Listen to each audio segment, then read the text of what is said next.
interesting. What neighborhood was that? Around Puritan and Asbury Park, Crary Elementary. You know, it was a really, Detroit was the greatest place in the country to grow up in the 50s, the late 40s and 50s. You know, it had the best public school system in the country. It's remarkable what's happened, but it was also really predictable. You say predictable in? Well, because there were all the stuff that people were doing back then were forcing people to move out. I mean, we built expressways right down the center of the city. I mean, you can't think of any other city that's done something like that. And it was billions of dollars of tax money lost to make it easy for people to get downtown or conversely to get out of town. So, you know, all the development went along the routes of all those expressways. So it was easy to watch that happen. I mean, you could understand that was going to happen.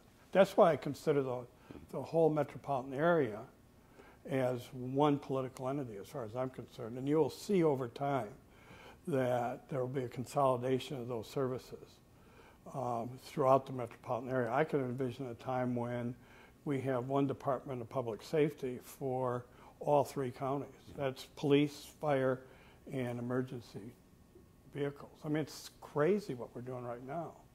Well, most people, I think, agree with you. They're very frustrated by what's going on. Now, the beauty of being Peter Karmanos Jr. is that you can do something about it. In fact, you already are doing something about it. We can all do our part. Well, what could other people, I mean, you can put a business down here and attract in thousands and thousands of people. We've seen the initiatives like in Midtown where they're offering incentives to the people who work at the hospitals or the university to move into the area. What can, first of all, you do to get people, as you say, to move into the city? Is there anything you can do personally? I don't think I can be part of an overall plan. I can put my 2 cents worth in, but I think we needed a plan for the entire area. We need to all stop fighting with each other. Let's just take the water bills, all right? Okay? I mean, does it make any sense that somebody else will build, you know, make billions of dollars of investments in producing water because they think Detroit's charging too much? I would just ask for some simple information like, how about printing in the newspaper all the different political entities that are buying water from Detroit and what they're paying for it, and then what they're charging the people that live in those areas. All right, rather than argue about maybe Detroit's charging too much. All right, I don't know how much where I live, Orchard Lake, is marking up the water bill from Detroit. That information is not readily available, but that is one service that at least is being provided throughout the metropolitan area.